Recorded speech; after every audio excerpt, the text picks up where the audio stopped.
have the people that are complaining, have they never wanted to win something really, really bad and then it not happen? Like, that's all that feeling is. I mean, I get that way a little bit at board games. You know, if I lose and you ask me to make a speech after I lose Monopoly, bro, you don't want to talk to me. So that's a lot higher stakes than fake money and Monopoly. So yeah, I think he handled it extremely well. Better than I probably would have.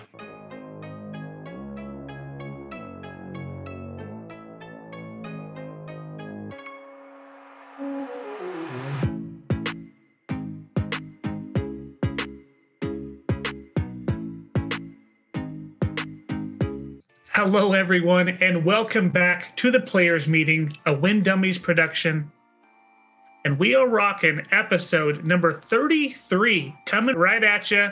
In this episode, we're going to break down the Tour Championship. That includes all of the hot storylines, like Ricky calling Gannon on time, like Gannon potentially trolling Ricky, the hot shooting of the MPO, as well as, did we just witness the greatest season of all time? Who is the Women's Player of the Year? We're going to discuss that all here in this episode, so stay tuned. As a reminder, you can find us anywhere you get your podcasts. All you got to do is search for the words Win Dummies. If you have not, please subscribe to the Disc and Deals Coverage YouTube channel. That way you can see these podcasts and see us. Please comment on there. Ring the bell for notifications so you never miss an episode.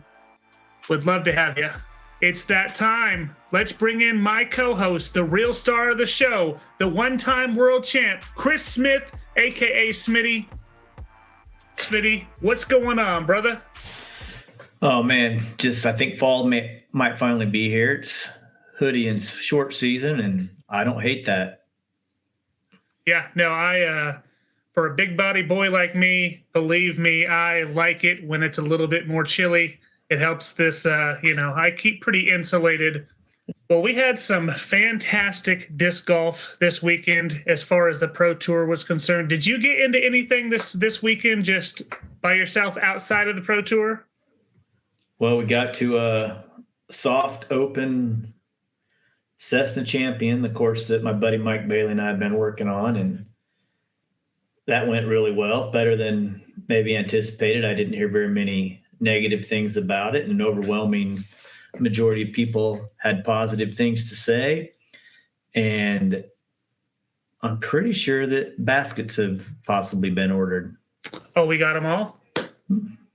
Wow. You heard it here first. We don't know if that's real, but man, the speculation is out there. Thank you so much, Smitty, for starting that.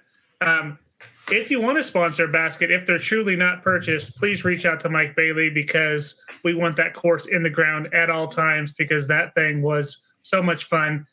Very close to my house. Can't wait to get out there and play that more and start becoming real good at that, because I think it's definitely scoreable if you figure out your placements. And so I'm really, really excited to play that more. Awesome job on that, Smitty. All right.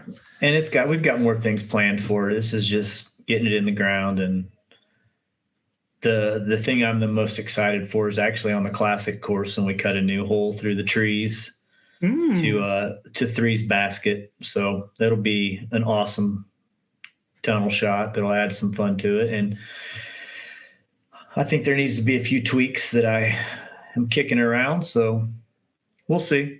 You know, Mike and I, we're not going to just half-ass something. Oh, yeah. No, it's I'm sure this is going to be something that is continually changed and tweaked until it's the best. So, yeah, I love that about you guys. And not only are you designing it, but you're putting the work in, because we've already talked about it. I don't do that. You boys are the best for that. So appreciate y'all.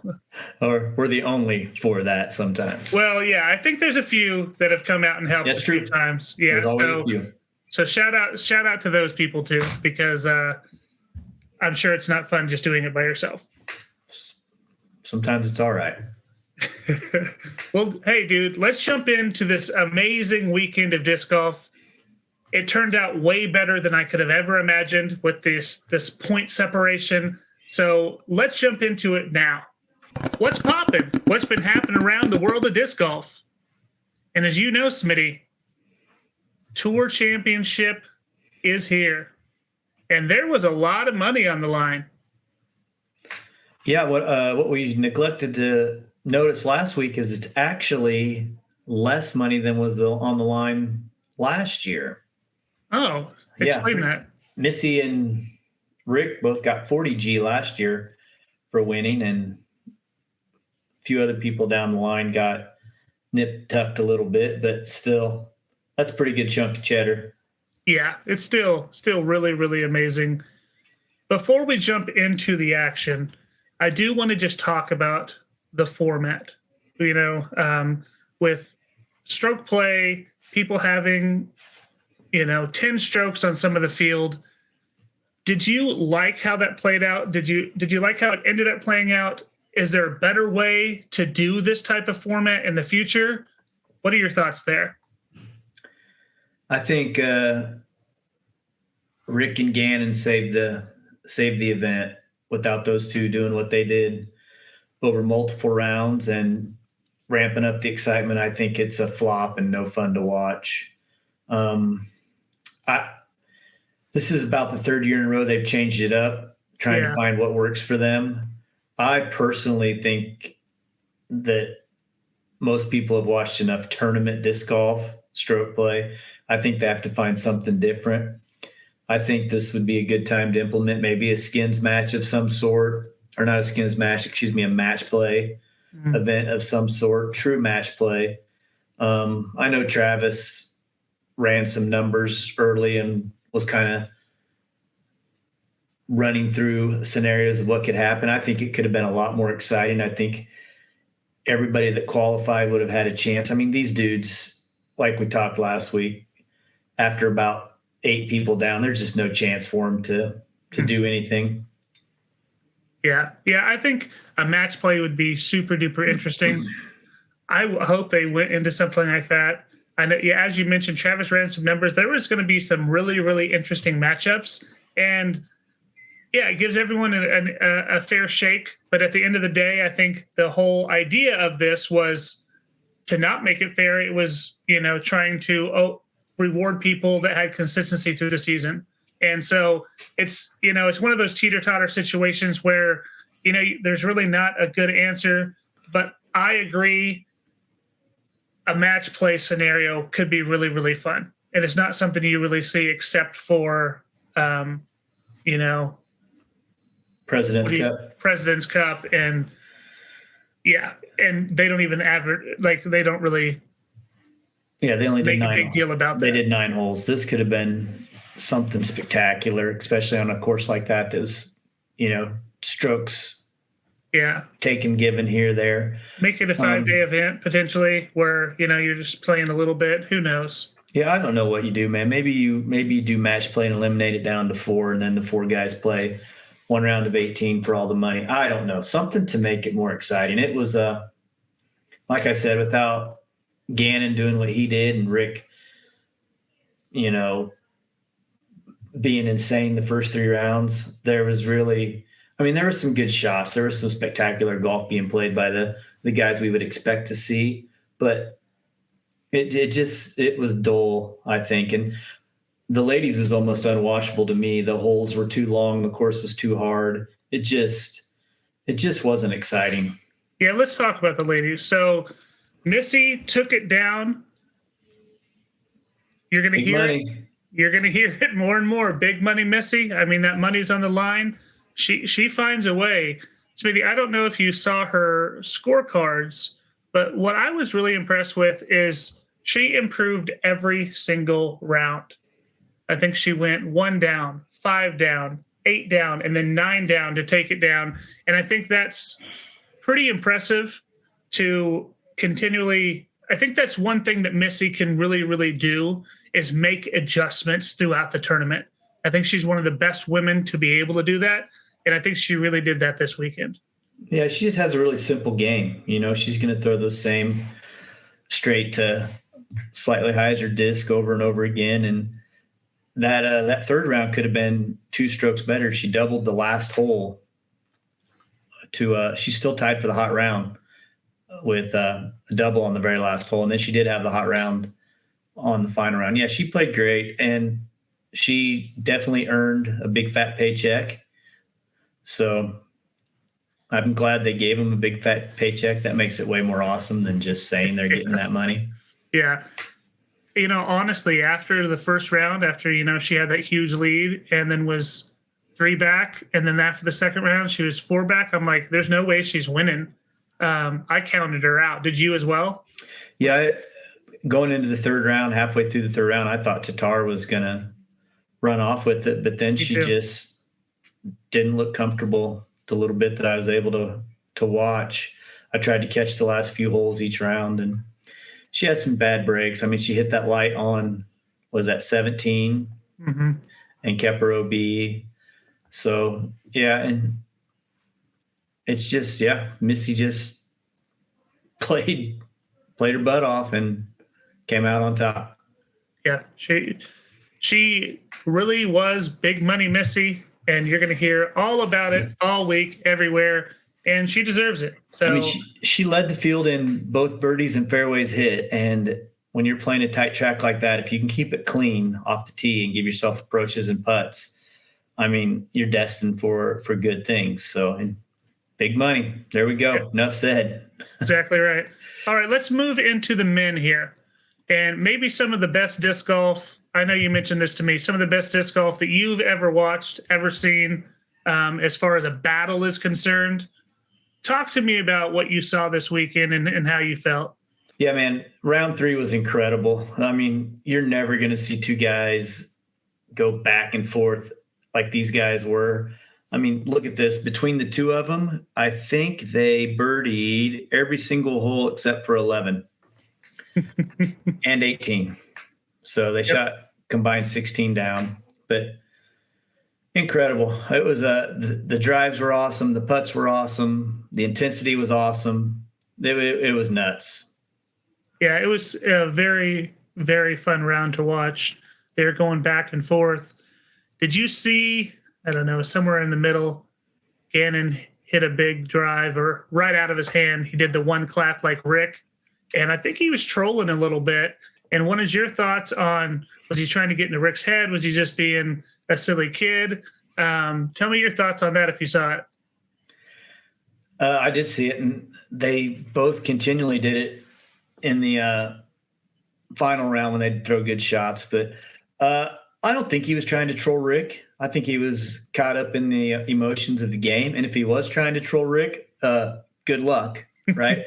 There's one thing I know about Rick. He doesn't give a damn about what you're doing or what's going on. He's there to kick ass and take names. And Gannon Burr had his clap in that third round had nothing to do with Rick's performance, and it had nothing to do with Rick's bad performance in the final round, I don't think. I mean, Rick is quite arguably one of the top 4 greatest players of all time. Yeah. So.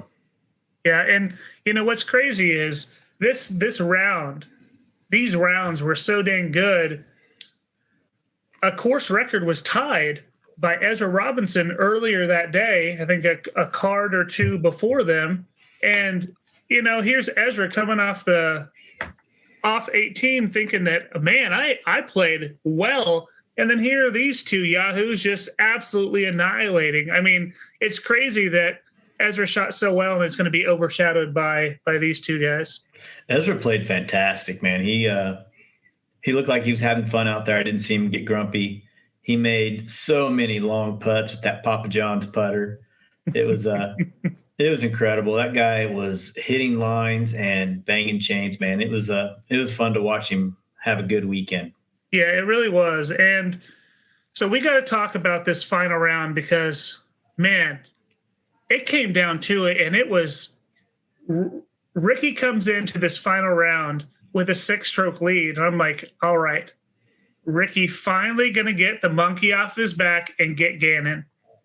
And then things played out. So let's talk about this, Smitty. Rick was bad off the tee. He was shanking drives. He was tugging them right. He was letting them out early. he couldn't get down the fairway worth a darn. And you can see his start here so slow. He was even through the front nine, which isn't going to cut it when Gannon Burr is 6 down through the front nine, right? Gannon wiped away the strokes. And man, if it was anybody other than Gannon Burr, I don't think you see anything like this. Current Gannon Burr. I mean, maybe back in the day of Paul Macbeth or even a Rick could do something like this, but Gannon Burr manned up for a 19-year-old kid, and he had one goal really, and that was to eclipse the $200,000 mark, and by winning, he was able to do that. So, and he kind of had the luxury too of knowing that nobody behind him was going to catch him. Mm-hmm. That probably allowed him to play a little bit more free. But dang, dude, if you just watch the Jomez coverage of him playing, so many putts halfway to the basket and fist bump. Yeah. It was intense. Both of them. I mean, you know, what's crazy is you saw the statistic there, 12 holes with different scores. 3 were 2-stroke swings. The back half of this, the front half was just Gannon catching up and tying it up, right? Ricky played very, very slow, as you mentioned. But the back half, that back nine, man, there were some swings. And I'm thinking after one swing, I'm like, okay, he's got it. And then another swing, I'm like, oh, never mind, Gannon's got it, you know? And it's just back and forth. Huge swings, huge momentum. Gannon airballs that one putt, and I'm like, it is over for Gannon. And then, you know, he comes right back and has an amazing, you talk about it all the time with Gannon, luck comes into play in such a weird way for Gannon to where he shanked one way in the trees, got a kick right out. Didn't make the birdie, but still saved a par pretty simply. And had a putt. Yeah, and had a putt. It's just little things like that when the momentum is going, and Rick is such a momentum guy, it just has to feel – you just have to feel so dejected. And then that one hole, I can't remember which one, Rick played it terrible all weekend. What hole was that? Yeah, I know. I don't know the number. Yeah, he couldn't get down the fairway. But yeah, he ended up bogeying that one. On hole 16, when Rick missed his drive just 8 feet low of probably being in the circle. You know, if he throws a little bit higher, carries a little farther, skips a little bit closer. But he gave that a bid from 80 feet, and he thought he made it. And as soon as he missed it, he knew it was game over. He knew they were going to go birdie, and there was nothing he could do about it. Yeah. Yep, it's true. Yeah, he just had to have a tad bit more height. But it's so crazy to me that Ricky had a 6-stroke lead. You don't ever expect Ricky to lose a tournament the final day if he's got a 6-stroke lead. And no one, as you mentioned, but Gannon Burr can make that happen, or Prime Paul.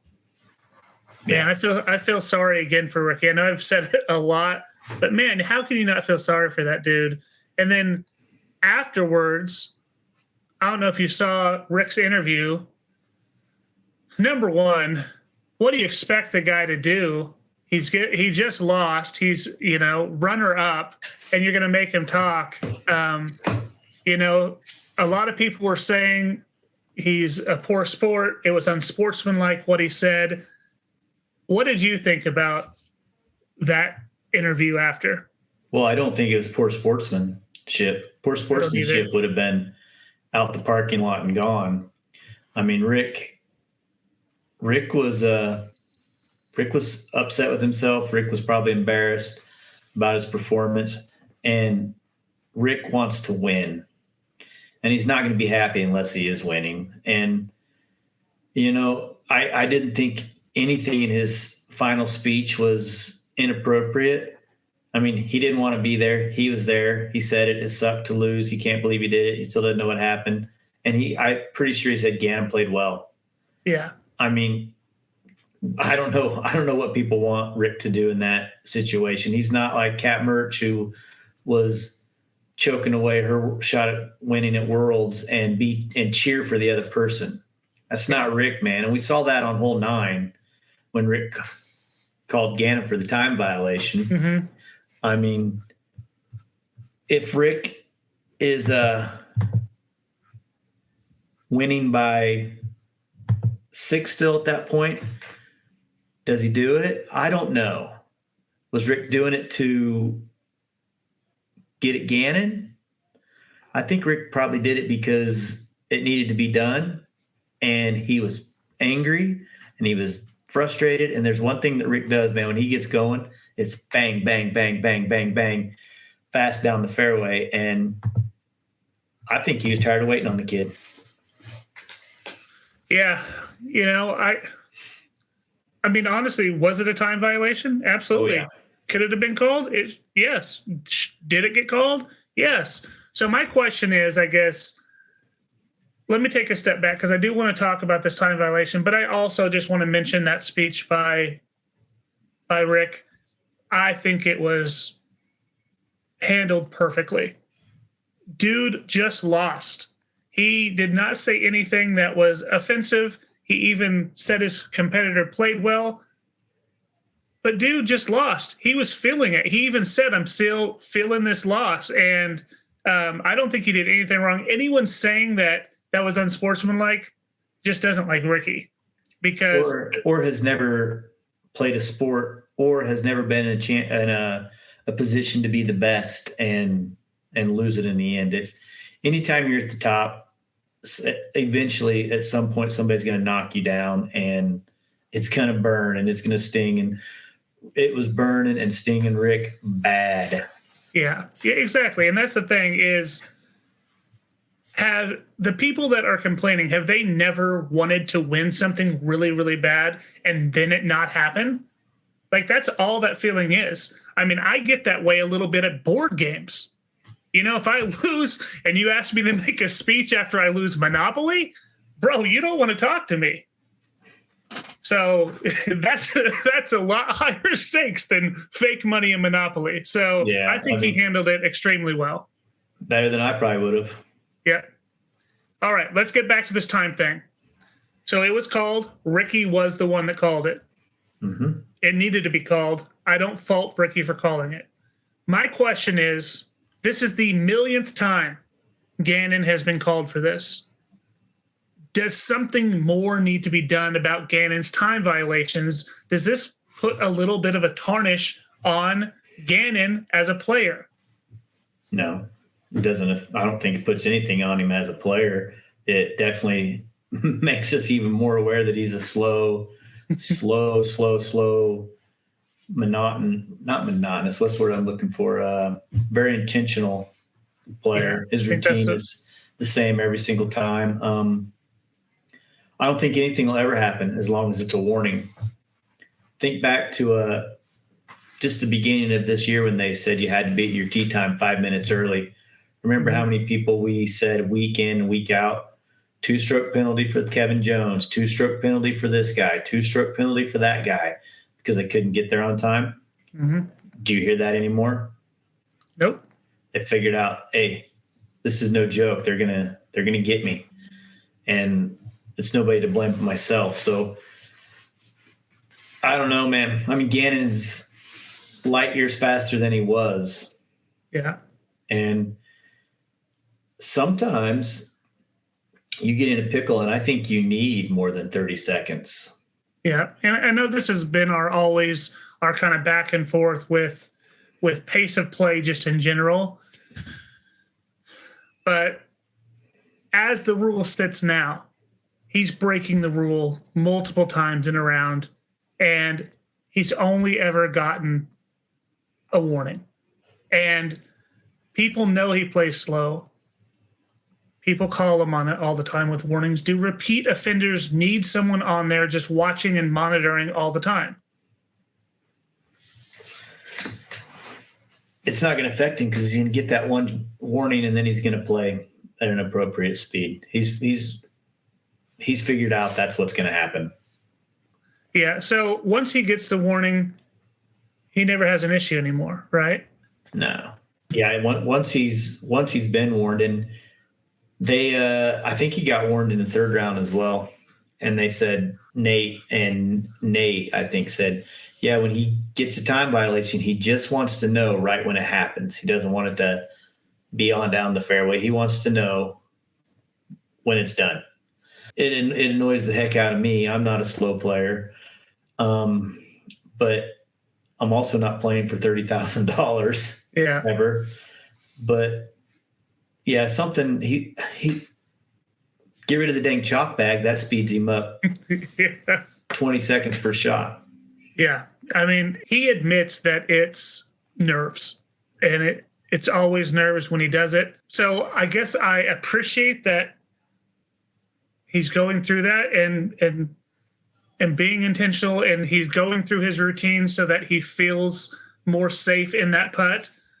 He's got to flip that switch before the round starts and just think, hey, I don't want to get called at all.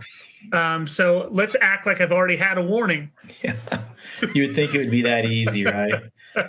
Also weird to think this dude still has nerves over any shot, because I never think he's missing. Never. I know. Yeah. He just needs a little bit of the same confidence that probably a lot of the people watching him have in him. Yeah. But yeah, that's pretty amazing that you can be at the top of your sport and still feel that. Mm-hmm. Well, let's talk about his amazing performance. And he's done it, Snitty. Gannon Buhr has eclipsed $200,000, actually $211,000 in a single season. Bonkers. Pretty amazing. It was not too long ago when Tatar was the first person, I think, to go over 100,000. Just seems like it was 2 or 3 years ago that happened. But yeah, this might be a record that stands for a while. I mean, this kid's going to win a lot. Mm-hmm. But I'm wondering if Pro Tour purses are going to remain as high as they are with the current state of disc golf. I wonder if they'll, if each win is $3,000 to $5,000 less, that could take a chunk out of that. Yeah, that's what I was going to wonder. I was kind of wondering. It does seem like disc golf was up, and now it's slowly trending downward as far as the money being put into the sport. And man, that's an insane amount of money. And we had 5 people, 2, 3, 4, 5, mm-hmm. over $100,000. And little Nick was just south of it. Didn't quite make it. Yeah, so I'm thinking something is going to change. I do think we see tournament purses go down. Do you agree with this? I think there's a pretty good chance of it. Yeah. I don't think discs are selling. I think right now most sponsorship is driven by the disc companies. As long as the disc companies are the backers of all of the tournaments, I just don't think there's that much money. There's not the same amount of money coming in as was 2 years ago. And I mean, we see this with, the layoffs at DD, that I don't know if they're hit home as hard to everybody else in the world, but they did to me. Some of those people are people I know, and it's in our backyard. But yep. Yeah, so I'm sure all companies are struggling, except for, I would think, Innova and Discraft are still rocking it. I know that's what's going out of my boxes when I do tournaments, mainly Innova. Is Discmania not blowing up now because of Gannon and all those? I would think so, but maybe I don't have the right discs in my totes, but when I get home, I don't have to restock those as much. All right. Well, I'll tell you, there's some big Discmania boys in the area. Let me see what's really popping, and I'll get you some discs that are going to fly out of your totes. All right. Can't wait. Now that the season's over. Yeah, you're welcome. It's for next season. So let's talk about, because Gannon's performance really catapulted him into such a high level of money that he's earned. Take a look at this, Smitty. I couldn't believe it. Couldn't believe I read that when I found it. Right. What do Cat Allen, this one shocked me, Eagle McMahon, Nate Doss, James Conrad, Chris Dickerson all have in common? They've each won many tournaments, including multiple majors. Each will likely be in the Disc Golf Hall of Fame. Also, they trail 19-year-old Gannon Burr in career earnings. I can believe Cat, right? And Nate, because there's no money in the game. No, not a lot of money in the game. Cat in the ladies division. Nate didn't win a gazillion tournaments. He won 3 worlds and a USDGC, and he was a really bad dude at the time. But like you said, there wasn't a lot of money in the game. Eagle's the one that shocks me, but he hasn't played a lot and he hasn't played well the last 2 years. And the last 2 years are when there's been money up for grabs. James Conrad doesn't shock me at all. I'll bet you James Conrad, I'll bet he didn't bring home jack this year. Yeah, probably his worst season to date. So, but he is a world and USDGC champion. Yep, he is. And Chris Dickerson, I can believe that too, because he plays a lot of A tiers and B tiers, along with the Pro Tour, I guess. But yeah, I mean, Gannon's going to every single one of them and winning every single one of them, and the purses are so large. But yeah, that was shocking to me. And whoever Fart Elderberry is, he's right. All those people probably are future Disc Golf Hall of Famers. Yep. So tell me this. Gannon played remarkable this season. Did we witness the greatest season of all time? I have to give it the nod, man. I've never seen anything like that. And I witnessed the Paul Macbeth season. I didn't witness the Climo season, but there wasn't any footage of it. But yeah, it's and what this kid did is incredible. And I think we're about to see this for 8 to 10 years. Whew. Ooh. Yeah, that would be something. It is going to be very, very interesting to see how next year plays out. Is there going to be more pressure on him to, repeat? Well, of course there's pressure for him to repeat, but he's already got nerves now. This kid's 19, dude, and does he look pressured to you? Every time I see him, he looks like he's having fun. This tournament was the first time I've seen him like intense. Yeah. That dude's a screwball. So yeah, there'll be pressure to repeat. Do I think he'll have the same season he had next year? Highly likely.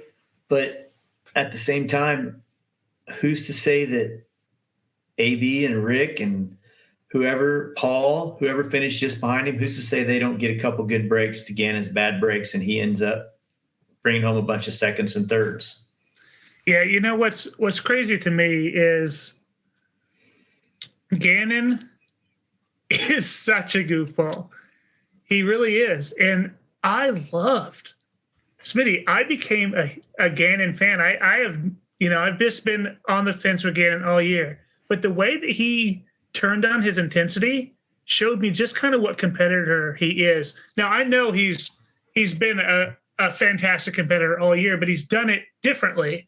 And this one he really had to battle for. He really had to turn it up a notch, and you could feel the intensity from him. And it made me really okay, Gannon, you got my respect, brother. So yeah, and you didn't see any of the hands in the air stuff. Didn't have any spits either or bad breaks. But I think he reads the comments. I think that he listens to what people say.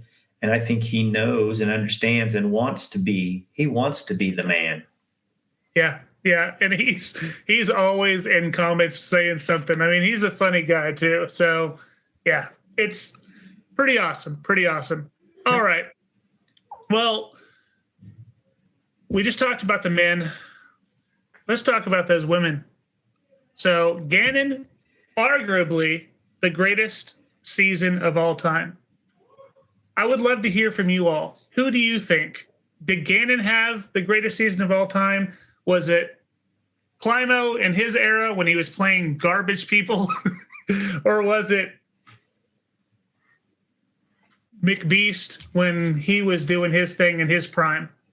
I wish I had that stat that showed exactly what McBeast did that year, but it was pretty phenomenal. So would love to hear what you think on who had the greatest season ever. Did we just witness this? And are we going to see even more like Smitty predicts? All right. So on the women's side, Smitty, Missy staking a claim, bro. For player Who's of the going to year? get this player of the year? Yeah, it's going to be interesting to see, who gets it. These are, in my opinion, these are the four that even get mentioned. You For can sure. maybe throw Holland in there. Holland had a pretty good year, but I even throw these are the Evelina four. out. Really, In my opinion, it's the top three. Yeah, I think Owen, Kristen, and Missy. brother. What? Well, let's talk about Missy. Okay. Okay, here's what Missy did. She won U.S. Women's way back at the beginning of the year, which was a major. She won the DDO. She won the Preserve. She won the European Disc Golf Festival, which was just an elite series. She won MVP, and she won this thing, which was, I don't even know what tier it was. So a really good year, right? Mm-hmm. 5 wins, 1 major. Then we have Tatar, who we think had a bad year, an off year. She did. She won Waco. She won Jonesboro. She won Music City. She won Crokel. She won European Open, which was a major. She won Green Mountain. She won Throw Pink, which isn't a major, but feels like a major for the ladies. Mm-hmm. That's a great year. Yeah, so how many wins? 3, 6, 7. 7 wins with a major. 7 wins with a major. Okay. If there's one we got to throw out, it's this next gal, everybody's favorite spark plug, Own. Yeah. I think she had 2 wins, Open at Austin and Idlewild. I think what makes Owen so special is her age. I think that makes her like a little. That's not what does it for me. I don't care how old she is. I just love the fact that she's always playing to the crowd. She's always the first one to give her competitors a high five. She's an aggressive little turd. And did you see her lucky kick? Oh my God! Yes, yes. That was a $4,000 kick. Yeah. So wow. But player of the year, no chance. Own player of the year. I agree. So now that I have the stats, just thinking about it, I was thinking take Evelina out, but see Own. She has no chance. None. No chance. All right, tell me about Evelina. Why she's the player of the year? Oh, you're thinking she is the player of the year. She won chess.com. She won the Players' Championship major. She won Copenhagen. She won a world title. She might be. So a world title, a major, but how many wins in total? Just 3? 4. Or 4? Yeah, I think it'll as awesome as we think Missy's year was. I think Evelina's 4 wins are more impressive than Missy's 5. Okay. Because of the 2 majors. Okay, I can see that. It's going to be hard to not give it to Kristen. She won more, but less majors. She won more. Honestly, this is a great battle. Well, you got to throw Pink out because it was just an A tier. So I don't think you can. It doesn't have the same weight as the Elite Series and the majors, although it's all the same people. Yeah. Right. Waco. I'd have to look, but I don't think Evelina was there. We can see if Evelina was there for these wins. Okay, so let's put these in order. She won in Waco. Oh, Evelina was there. Kristen only beat her by 10. Only 10, yeah. And then Jonesboro. Evelina was there. Kristen beat her by 10 yet again. Not making a very good case for Evelina, am I? No. Music City. Let's just say Kristen Tatar is the 2025 Player of the Year. I still think Evelina has a very strong case. I wanted to throw her out, and now I want her to win. So let's go, Evelina. We'd love to hear from you all. After breaking this down, who all do you have for Player of the Year on the women's side? Is it Missy? Is it Kristen? Is it Owen? Is it Evelina? Is it someone we didn't mention? Is it Holland Hanley? Smitty didn't think so. I also don't think so. But let us hear from you. Let us know who you think. So we got some people that are in contract years. They are going to be, they have not re-signed with their current company. And this list is far from exhaustive because there is a lot of people that are on the end of their contract. We could see a lot of movement this year, Smitty. The list had 80 people on it. I quickly went through it and threw out anybody I didn't care about, anybody that probably isn't on a huge contract either. People like Greg Barsby, great disc golfers. Greg Barsby is going to end up nowhere other than some end of a team. Yeah. Right. So as I looked at this, these are the people I thought either had poor years, had awesome years, or I could see moving. Right. Yep. So. Okay, yeah. Smitty, let's do this. Yes or no to them being on the same team? All right. All right. So Adam Hammis. Yeah. Okay. Andrew. So Adam is Discraft. I think he stays just because of his relationship with the boys. Andrew Marweed, who is DGA. Yeah, he's staying. He's probably their flagship. Him and Cole both probably the top two there. I think he stays as well. Andrew Presnell won a major. Discraft sponsored. He's staying. Yeah. Okay. I wonder if he leaves. All right. AB. Staying. You don't get rid of AB. No, I'd probably. I mean, that's possibly your answer to Gannon Burr. Yeah, exactly. Ben Calloway. Does he bring anything to Discraft other than a great Calvin Heimberg impression? Yeah, I think he had a decent year. No, I don't think he's gone. I think he'll still be on Discraft. I just don't think he'll be on as high of a team. What if he's on Elite now? I mean, Ben Calloway's been on Discraft for probably 15, 20 years. Okay, then let me rephrase. Does Ben Calloway get a better offer from anywhere else? Nah. Okay. I mean, is he a guy you want to hang your brand on? Lone Star might. If they're even around. Yep. Bradley Williams. Innova forever. Long time Innova guy. He'll be on Innova in some way. Yeah.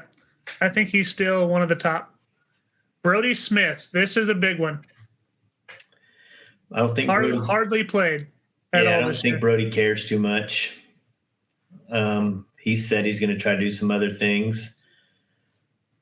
I think he brings people to Discraft. I think they probably see value in him. People love him or hate him. I think he probably stays on Discraft on a lower team. Yeah, I think maybe a different type of structure than anyone else on Discraft is my assumption.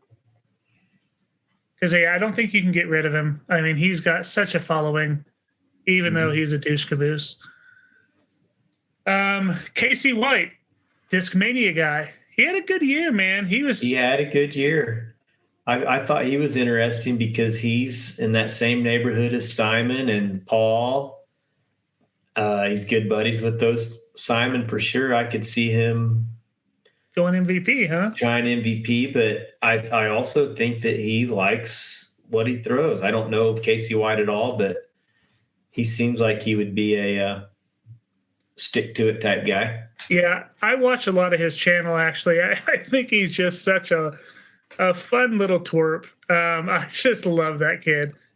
So I think he stays. I think he truly, truly loves Discmania. Like, would always stay on their team. Yeah, I think so. Ooh, so here we go. Chris Clemens, maybe arguably the worst season of his career. His first season with Discraft. Does he stay? Where else is he going to go? He might go like Thought Space or one of those open bags, Proctor style. I could see that, but does he go back to DD? Did he burn bridges? Why did he leave? Just more money? Do you know the inside scoop? I don't know anything about that, but do you think DD would be excited to have him back? I don't know. It seems like they had a good relationship for a long time. Sure, but he just had a terrible year, and he left you for something else. You're the guy that used to take his girlfriend back in high school, aren't you? People make mistakes, Smitty. All right, Cole Radalin. He'll stay. Up and down year, DGA, he's staying. Corey Ellis, Discraft. Another guy with not a great year, but I think he stays. I don't think he's going anywhere else. Yep, I agree. I don't think he goes. Ella Hansen, Discmania. Oh, man, I don't know. All of her friends are Discraft gals. She seems pretty tight with James Proctor and that crew. Oh, are we going Thought Space? I don't know. I mean, she's the best on Discmania, gal-wise. Or female, yeah. They'll probably take care of her. Yeah, I think she stays. Yeah, she stays. Ezra Aderhold. I don't care. You hate him so much after he just trash talked that one course, and you've got such a distaste in your mouth for him. I just don't care. I mean, he's good. He would smoke me, but yeah. I mean, does Ezra Aderhold go anywhere else? I don't think he does. All of his boys are there. He's got a good social media presence, and that's, I think, a big deal nowadays. So, yeah, I think he stays too. All right. Now, here we go, baby. About the brothers. Ezra and Isaac, Prodigy, their contracts are finally up. Do either one of them stay Prodigy? No. No. They gone. Are they both going to Discmania with their buddy? Man, could you imagine that crew if they're all traveling, throwing Discmania? I mean, hanging out, making their vlogs. Discmania would like that, I think. I think they will. I think they're all going to go Discmania. Can Discmania afford Ezra, Isaac, Gannon? Alden, Gavin. Alden and Gavin aren't making nearly as much as the other three will. You're gonna have to pay Isaac. Yeah. Oh man, that's the ones I can't wait to hear more about throughout the year. That's the big ticket ones right there. Is Ezra and Isaac on this list? Those are the only two I even care about. Yep. All right. Jakob, don't care. Don't care. Proctor, kind of care. I think James Proctor, I watched him after his MVP victory, and James Proctor is excited to be where he's at with the mixed bag. And it sounds like he has two sponsors, and they both kind of split the bill, which makes him affordable.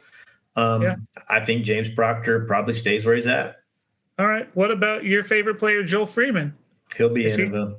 Yeah, he's got to have that whale. He's a big whale guy. Owen Scoggins, does she go anywhere else? No. Paige Shue, is she going to drop Discraft? She doesn't get dropped, but once again, she's irrelevant, unfortunately. Lower tier? Disc golf. Yeah, well, I don't even know what tier she's on now. I don't either. Rebecca Cox, stay in lat? Man. One would think she's been there for a long time. She had a pretty decent year as well. What women do they have? I mean, besides Kristen, and I guess, do they have some Europeans as well? They have some Euros for sure. Okay. All right. Yep. All right. And Tristan Tanner, he gone? I'm sure he stays on DGA or stays on somewhere, but once again, Smitty, he had a terrible year. yes, well, he had a terrible career, Yeah. except for almost winning worlds from the B pool and somehow winning a tournament that we never saw any coverage on at the beginning of this year. We thought this guy could do something. Yeah, we did. We did. I because he's got all the skill in the world, I think it's all head for him. He has all the skill in the world. Everybody on that list has all the skill in the world. And all the skill in the world is less than Gannon Burr's skill. Yeah. Gannon is otherworldly for sure. Yeah, we're seeing something special. Well, I can't wait to get into some more speculation as the weeks go on and we hear more stuff. Remember, people, do not hesitate to stay locked in, even though the tournaments are ending. This podcast is not. We're going to have stuff to talk about. If you have some topics that you would like to hear from Smitty, let us know. We'll ask Smitty some weird questions. Like, let us know maybe what his favorite candy is. I mean, it doesn't matter what it is. I will filter through a little bit. You can ask whatever. It doesn't mean it's going to be on the show, but we'd love to hear from you. And we're going to try to find some interesting things to talk about. And through the off season, it's going to be fun. I can't wait for it. Yeah, I think we'll find stuff. I don't know if we'll get something every week. I don't know that much is going to happen between now and next Monday or Tuesday, but something might happen. Something might drop. Yeah. And they may not be long episodes, but dude, if disc golf news happens, you're going to hear it right here on the Players Meeting Podcast. Smitty, shout outs for the week. Anything you got while you're freezing up on us? Yeah, everybody that came out and tried out Cessna, and mainly Mike for driving that dang one wheel around, getting all those signs and doing everything that he always does. Again, that's three Mike Baileys in a row. All the people who are coming out to my favorite tournament of the year that I get to put on, one of them, the 1880 doubles. Let me get something real quick. Oh, boy. You're going to see it here first, folks. I wonder if this is going to be a costume. There is an 1880 costume party. Oh, there's the trophy with the hedge apple. Yeah, buddy. This is what you're after right here.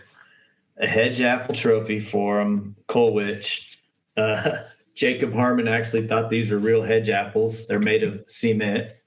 So this one is who makes 2021. Etsy. Oh, all right. Yep. I order the same from the same person every year. I order 5 of them. Your good friend Etsy. Yep. And then my main dude Mike, I give Mike the hedge apples and he puts them on a log. So. All right.